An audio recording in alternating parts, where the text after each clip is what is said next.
Hey everybody, welcome back to another video. Today's video is going to be over the series premiere of Walking Dead, Dead City. I got a chance to watch this a little early thanks to AMC Plus, so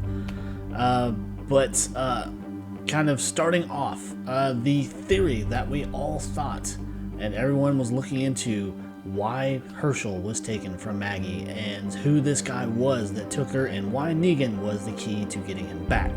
Well, they confirmed that within probably the first 10 minutes of the episode. He is, in fact, one of Negan's ex-saviors. And from what Negan says, he was probably one of his most nastier followers who really got, real pleasure out of the things they were doing as a group, as a community. And he actually kind of scared Negan a little bit. So right there, getting that question answered, who is this guy? Why is Negan so important to finding him and everything? So as Maggie is explaining why Negan is the key to getting her son back and everything, she explains that, what we saw in the trailer and everything, that she was raided. They don't really make it clear if this is Alexandria or the Commonwealth or what have you, but she says they scaled the walls. So I'm kind of thinking maybe this was Alexandria, but then again, Commonwealth also has walls and every other community in between because you have to have that protection from the outside world. And this guy and his group are a perfect example. Why? And so she explains that these guys snuck in through the night and stuck to the darkness surrounding the community and everything, and then all of a sudden she hears that whistle, the savior whistle that Negan was famous for, his group was famous for, right before they struck. What?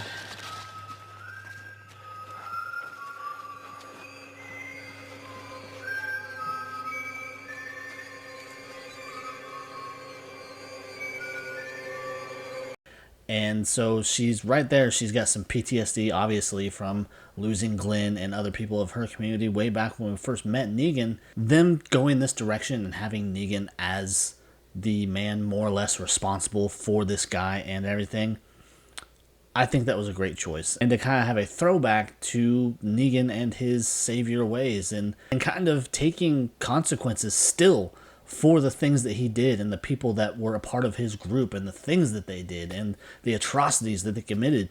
So it's interesting to see Negan still paying for all the things that he did while he was in charge of the Saviors. Now, who this guy is exactly, that still has yet to be revealed, because we do get some glimpses of him and everything, and he's in a couple little scenes here and there.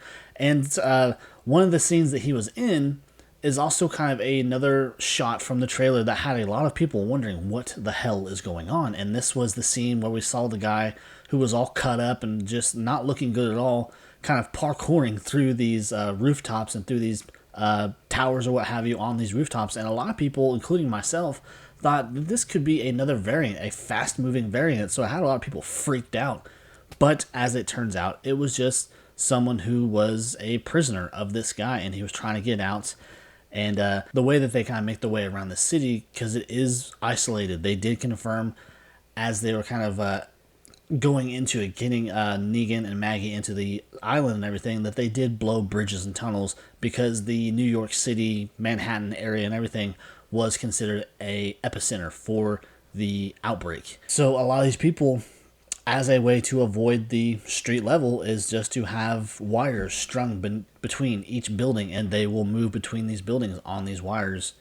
And so this guy is trying to make his escape, and then the protagonist or the villain or what have you, he just simply snips the line and see this guy go down 20 stories. So it's probably safe to say that he's quite sadistic. He is not afraid to kill, but then again, being that he's a former savior, this should not be surprising at all. So really this whole first episode obviously is to introduce that Maggie's son, Hershel, has been kidnapped and that she needs Negan to get her into Manhattan because she does kind of follow this guy's trail. And from the trailer and everything, we had Maggie confronting Negan at knife point.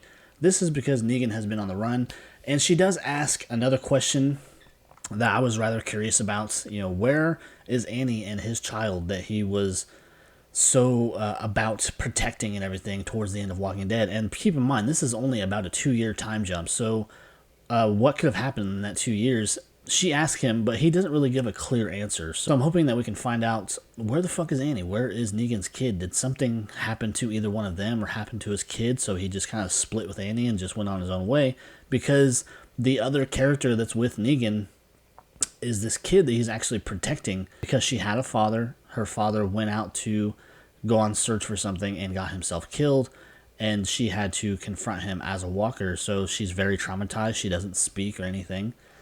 So part of the deal for Negan to help Maggie is that she has to take this kid to Hilltop. So she meets up with some people and take this kid back to Hilltop to be safe and everything. So, each person kind of gets something out of it. So they make their way into Manhattan, which is obviously just, it's hell on earth. It's completely surrounded and just engulfed with walkers in and out of the city. And while doing all of this, they have these marshals on their tail tracking down Negan, wanting to arrest him for crimes that he's committed within this community and everything. And so now they have to deal with that and just trying to stay alive and navigate Manhattan in the shape that it's in while trying to track down this guy that took Hershel. So it's safe to say that the reason that this guy took Hershel is because he knew Maggie knew Negan, and he knew that she would enlist his help to get her son back. So it's all about drawing Negan back into it, whether it's to hurt him or try to convince him to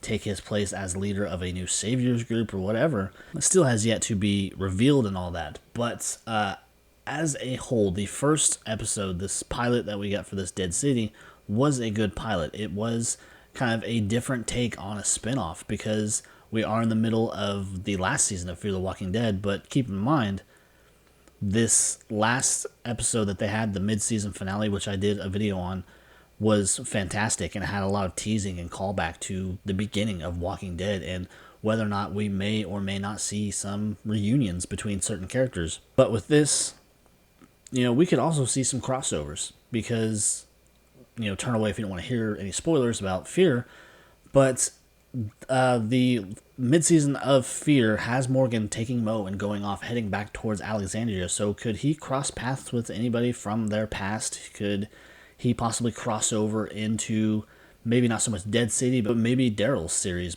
Maybe they could have kind of flashbacks between where Daryl is and back home in Alexandria and everything. So it has a lot to be said. I have heard rumors, though, and I don't 100% know if they're true, that maybe Lenny James is actually done playing Morgan, but that would be kind of a shame considering the teasing that they did with this last episode. But Dead City is off to a good start. I thought it did well, and I hope to see more, and I hope to see more development, and maybe we could see another kind of all-out war situation go against a new group of saviors. Maybe this guy went off and formed a new faction of saviors, and now they're within Manhattan, because we know, judging from the trailer and everything, that Maggie and Negan will also come across some people that can kind of be support, can be help or whatever to navigate their way through the city.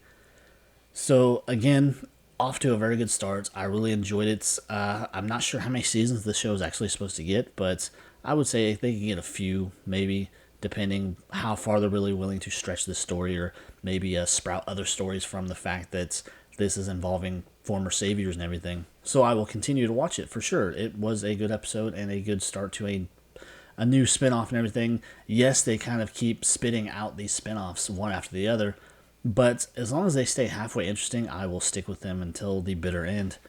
But again, great episode, great start to a new show, and I recommend that if you are a Walking Dead fan, you will probably enjoy this show as well, because for the simple reason it involves characters from the beginning, more or less, with Maggie being more so than Negan and everything, but taking characters from the flagship show and continuing on a new journey with them. So if you enjoyed that kind of run through and review of the pilot episode of Dead City, please leave likes down below, leave comments. I want to know what you guys have to say about the show. Do you think it has a future? Do you think the story is worth a shit? And so on. So anyways, thanks again for stopping by, and if you feel so inclined, please subscribe to the channel. It means a lot more than you realize. So until next time, guys, I will see you later. Bye.